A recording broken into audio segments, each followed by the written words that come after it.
நேரடி பார்வையில் அரசு போக்குவரத்துகளில் 8 கோட்டங்கள் இருக்குது. அதில் 26 மண்டலங்கள், 315 பணிமனைகள். இதன் மூலமாக 20,127 பேருந்துகள் இருக்கிறது.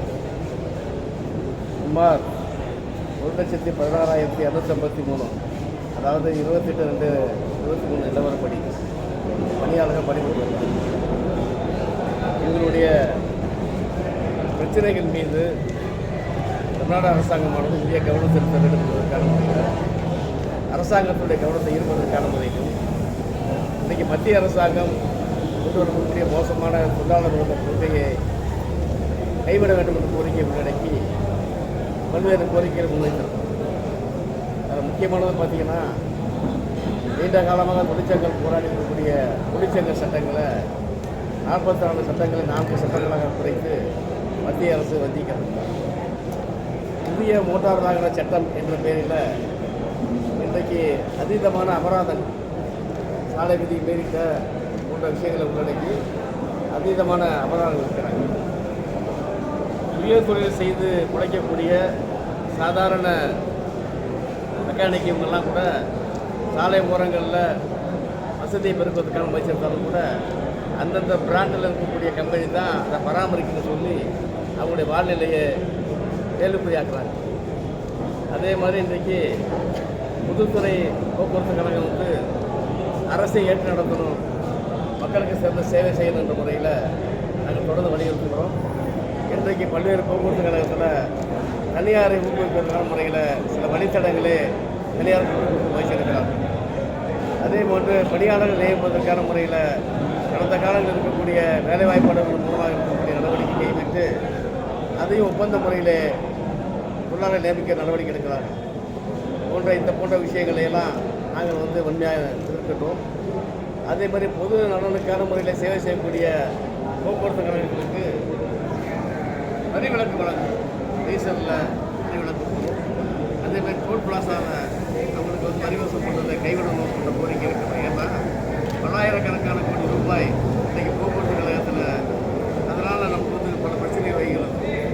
அதே மாதிரி இன்றைக்கி பார்த்தீங்கன்னா 15ஆவது ஊதிய ஒப்பந்தம் வரக்கூடிய இந்த பின்னணியில் ஓய்வு பெற்ற தொழிலாளர்கள் சுமார் 89,000 பேர் டிஏ உயர்வு இல்லாமல் 1/1/2016 முதல் வச்சிக்கப்பட்டாங்க. அதிமுக ஆட்சியில் தொடங்குறது, திமுக ஆட்சியில் தொடரும். ஆக அந்த அடிப்படையில் அந்த தொழிலாளர்களுடைய வாழ்நிலையை பாதுகாக்க வேண்டியிருப்பதற்கான முறையிலும் மாநாட்டு கூட அரசு கவனத்தை கொண்டு வரும். அதே மாதிரி 15ஆவது ஊதிய ஒப்பந்தம், 3 ஆண்டுகளுக்கு ஊதிய ஒப்பந்தம் என்ற நிலை என்பது கடந்த சில ஆண்டுகளில் 4 ஆண்டு ஒப்பந்தம், அதிமுக ஆட்சியில் ஒரு ஒப்பந்தமே இல்லாமல் காலாவதியான போன்ற விஷயங்கள் நடந்திருக்கிறது. எனவே 19/9/2003 வரைக்கும் அந்த ஒப்பந்தம் கொண்டு வர நேரத்தில் இடைக்கால நிவாரணமாக 3000 ரூபாயை கொடுக்கறதுக்கு அரசு கோரிக்கை வைத்திருக்கிறது. அதே மாதிரி 30,000 காலி பணியிடங்களில் போர்க்கால அடிப்படையில் நியமிக்கணும்னு கோரிக்கை வைத்திருக்கிறோம். ஓய்வு பெறும் நாளிலேயே அனைத்து படப்படங்களையும் அந்த ஓய்வு பெற்ற தொழிலாளர் கொடுக்கணுங்கிற கோரிக்கை கடந்த காலம் வழங்கப்பட்ட கோரிக்கை இன்றைக்கு மறுக்கப்பட்டது. அதே மாதிரி இன்றைக்கு இருக்கிற அடிப்படையான பிரச்சனைகள், மருத்துவ காப்பீடு போன்ற விஷயங்கள், அரசு துறையில் இருக்கக்கூடிய பல்வேறு அம்சங்கள் இருக்குது. அதையெல்லாம் போக்குவரத்து தொழிலாளர்களுக்கு விஸ்தரிக்க வேண்டும் என்ற கோரிக்கை நம்ம வைத்திருக்கிறோம். அதை இப்படிப்பட்ட விஷயங்கள்லாம் முன்னடக்கி இந்த 15ஆவது மாநில மாநாட்டின் மூலமாக அரசின் கவனத்துக்கு கொண்டு முறையில் வருகிற 19ஆம் தேதி தமிழகம் தழுவிய மிகப்பெரிய வேலைநிறுத்த போராட்டத்துக்கான நோட்டீஸ் வைக்கிறோம். அநேகமாக வருகின்ற புத்தாண்டு பொங்கலுக்கு முன்னாடி இந்த வேலைநிறுத்தம் நிச்சயம் நடக்கும். அதற்கான தயாரிப்பு பணிகள் மாநிலமாக நடந்து இதையெல்லாம் கவனிக்க வேண்டிய அரசாங்கமானது கேளாக்காதல் இருக்கின்றார்கள்.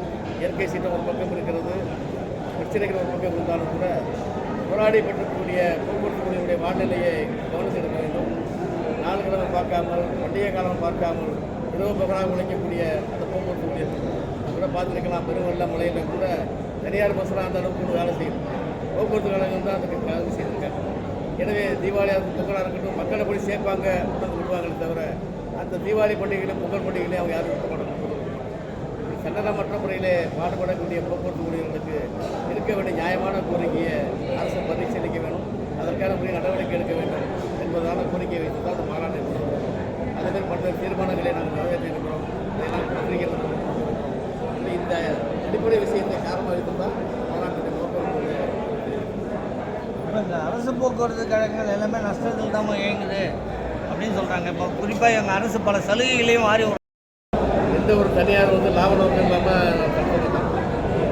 ஒரு பேருந்தில் வந்து ஒரு பயணம் இருந்தால் கூட அதை வந்து பொறுப்பாக சேர்க்க வேண்டியது அரசு போக்குவரத்து. சமூக நோக்கத்துக்காக செயல்படக்கூடிய போக்குவரத்து நிலையத்தில் லாபத்தை பார்க்கக்கூடிய சர்வீஸ் செக்டர். அதனால் அதுக்கு ஏற்படக்கூடிய செலவினங்களை கூட அரசாங்கம் தான் ஈடு செய்யும். இன்றைக்கி இலவச பெண்களுக்கு பயணம் அனுமதிக்கிறாங்க, மாணவர்களுக்கு சலுகை கொடுக்குறாங்க, போய் பண்ணுற அந்த எம்எல்ஏகளுக்கு காசு கொடுக்குறாங்க, என்ன பண்ணுறாங்க, இதெல்லாம் சமூக நோக்கத்தை கொடுத்தாக்க நாங்கள் வரவேற்கிறோம். அதனால் ஏற்படக்கூடிய இழப்புகள் வந்து அரசாங்கம் தான் கொடுக்குறோம். அப்போ அதுக்கான முறையில் இன்றைக்கி இருக்கக்கூடிய பல்வேறு விஷயங்களை பார்த்தீங்கன்னாக்கா 2023ஆம் ஆண்டில் வருவாயின்னு பார்த்தீங்கன்னாக்கா 6,865.63 கோடி வருவாய் இருந்தது. வருவாயில் செலவு பார்த்தீங்கன்னாக்கா இடத்துல 12,050 வருமானத்துக்கு மேலே செலவு. இது என்னன்னா சமூக நோக்கத்துக்காக செயல்படக்கூடிய சூழ்நிலைனால அது பாதிக்கும். அதனால் போக்குவரத்து நஷ்டம் சொல்ல முடியாது. சர்வீஸ் செக்டார் என்பது மக்களுக்கு சேவை செய்யணும். ஏன்னா மக்களுக்கு சேவை செய்யறதுல வந்து லாப நஷ்டம் பார்க்கக்கூடாது. இது வந்து பொதுமக்கள் கோரிக்கை. நாங்கள் வந்து கோரிக்கை வைக்கிறோம். வரவுக்கும் செலவுக்கான வித்தியாசத்தை அரசாங்கம் சொன்னாக்க அந்த தொகையை வந்து அரசாங்கம் கொடுத்தா தான் பொதுமக்கள் சேவை செய்ய முடியும். நீங்கள் பார்த்தீங்கன்னாக்கா பணியினால் பாதிக்கப்பட்டிருக்குது, வருமானம் இல்லாமல் ஏற்கனவே சொன்ன மாதிரி 10,000 நாளைக்கு பணி இல்லை, டிரைவர் கண்டக்டர் டெக்னிக்கல் சாப்பிடல, பல்வேறு போக்குவரத்து கழகத்தில் பணி எதுவும் செய்யாமல் முடிஞ்சு கிடக்கு. மக்களுக்கு ஒரு பக்கம் சலுகை இருக்கிறாங்க, அந்த சலுகையை மக்களை இது மக்களுடைய கோரிக்கையாக தான் அந்த கோரிக்கை வைக்கணும். அதனால் லாப நஷ்டம் என்பது தவறான விஷயம். அதை வந்து நாங்கள் அந்த பட்ஜெட்டில் நிதி ஒதுக்குறாங்க. அது போக்குவரத்து கழகத்துக்கு தேவையான நிதியை பட்ஜெட்டில் ஒதுக்கீடு பண்ணாங்க, நஷ்டம் வராங்க. அரசு போக்குவரத்து கழகங்கள் நிறைய தனியார் இது கொண்டு வராங்க. இப்போ ஏன்னா எல்லாமே கான்ட்ராக்ட் பேசிக்கில் விட்டுடலாம் அப்படின்னு தொடங்கியிருக்காங்க. இது வந்து தொழிலாளர்கள் நீதிமன்றம் போய் லட்சமே அது வந்து தொழிலாளத்துறையை வந்து கடன் தெரிவு செய்யும். மாடல் எம்ப்ளாயராக இருக்கக்கூடியவங்க வந்து தனியார் கொடுக்கக்கூடாது, நிரந்தர தன்மை உள்ள பணிகளில் வந்து தனியார் உதவக்கூடாது என்பது பொதுவான விதி. மாடல் எம்ப்ளாயர் இருக்கக்கூடிய போக்குவரத்து கழகம் வந்து தனியாரை என்கேஜ் பண்ணக்கூடாது என்று தொழிலாளத்துறையை அரசாங்கம் சுட்டிக்காட்டியிருக்கோம். நாங்கள் தொழிற்சங்க போராட்டம் அதை வந்து உரிய முறையில் இன்றைக்கி பண்ணணும். எம்ப்ளாய்மெண்ட் மூலமாக பதிவு செய்யப்பட்டதில் சீனியாரிட்டி அடிப்படையில் எடுக்கிறது தான்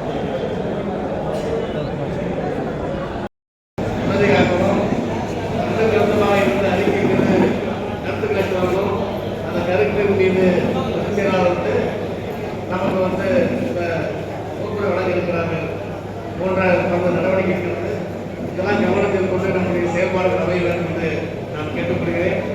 நிறைவாக இருட்டில் மறைந்து கொள்ள சில தனிப்பாற்றிலே கிணற்றில் இருந்து கொண்டே உலகளப்பார். இருட்டில் மறைந்து கொள்ள சில தனிப்பாற்றிலே கிணற்றில் இருந்து கொண்டே உலகளப்பார். நெருப்பை மடியில் கட்டி வாட்டிடுவார் அந்த ஈசரையார் நினைவில் இருத்திடுவார். எல்லாரும் எல்லாமும் பெற வேண்டும். மிக கனமழையால் பாதிக்கப்பட்டு உயிரிழந்த திருநெல்வேலி, தென்காசி, தூத்துக்குடி, கன்னியாகுமரி மக்களுக்கும் மார்க்சிஸ்ட் தியாகி எம் சங்கரையா, நெல்லை ஓய்வு பெற்ற எஸ் வேலம்மாள் நாராயணசாமி, எஸ்சி சங்கரநாராயணன், வேலூர் மண்டல நிர்வாகி கொணவட்டம் வேலூர் மண்டல நிர்வாகி ஆர் ரவி, கொணவட்டம் கொடிமனை மற்றும் சவுகத் அலி அவர்களின் தாயார் அஜிதா, நெல்லை ரமணன் பாலகிருஷ்ணன் மற்றும் பாலத்தின கோயில் உயிரிழந்த அப்பாவி பொதுமக்கள் அனைவருக்கும் இந்த மாநாடு அஞ்சலி செலுத்துகிறது.